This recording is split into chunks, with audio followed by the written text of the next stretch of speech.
Hello, this is Geoff Carter from Las Vegas Weekly, and this is my story from the strip section of our March 19th, 2026 issue.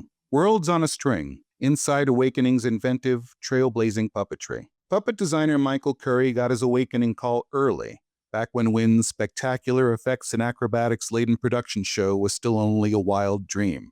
I'm known in the industry as a bit of a rainmaker, he says, calling from his studio in Scappoose, Oregon.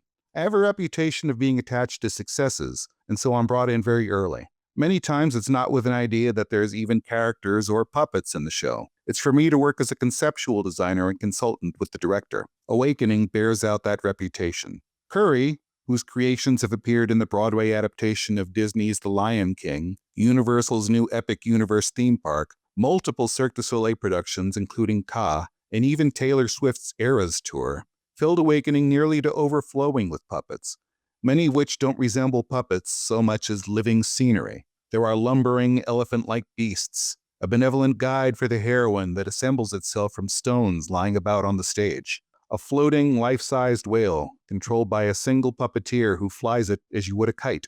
Today, however, in anticipation of World Puppetry Day on March 21st, a meaningful day for Awakening's crew, Curry is talking about the Dark Lieutenants, mysterious, towering entities whose artfulness, grace, and sheer invention bridge the gaps between puppetry, costume, and scenery. Curry needed literal storytelling devices, so he built them.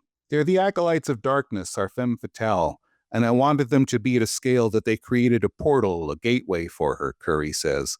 I couldn't put her on a throne, furniture doesn't work in our show, but I wanted her to have a sense of place and station and wanted her not to be lost. We have a bunch of 5 to 6 foot tall characters in costumes, and our show is complicated, always moving around. I wanted a wayfinder, so I always know where she's at, and I wanted them to have a menacing quality, but also a weird juxtaposition of beauty. They have almost a childlike mask face. It almost looks like a no mask from Japanese theater without expression, and it's illuminated, he continues. I wanted a fluid motion, but I wanted it to look robotic. It looks like it's machine-made, but it moves like a ballet dancer. Also, I wanted to hide the human that's in it, but I don't really care that you see the operator. I love the second read that you get with my puppetry. The next time you see the whale, you're going to enjoy watching that single puppeteer below him. We did a lot to disguise the Dark Lieutenants. Awakening performer Kyle Tangway, a former Philadelphia Eagles cheerleader who worked alongside Curry while the Dark Lieutenant was created, talks me through the mechanics of getting inside the puppet, a process that involves a special ladder, stilts with articulated toe joints, and a harness lowered from the ceiling. The puppet feels so intuitive to Tangway that he can focus on his performance, not the mechanics. That's what I want as a performer. I like it when I'm not stuck inside of some system, he says. It makes the story feel real, and it makes it fun to adapt when things on stage go a little different. Working with Curry has changed the way I approach everything. I love his thought process. He's so collaborative, and I love watching him work with his team. When his team was out here, you could tell that it's not a paycheck or just a business to him.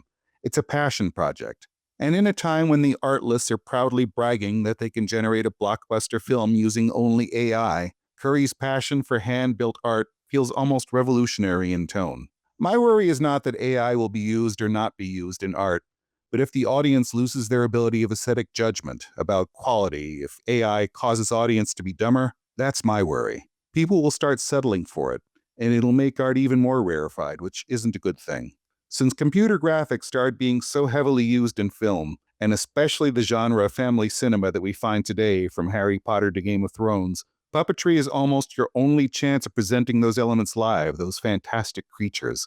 Actors can't do them, and it's what the audience expects them to look like, Curry says. Puppetry is one of the only choices you could turn to if you want to do that in a live entertainment presentation. There's a heyday of puppetry going on because we need these characters on stage.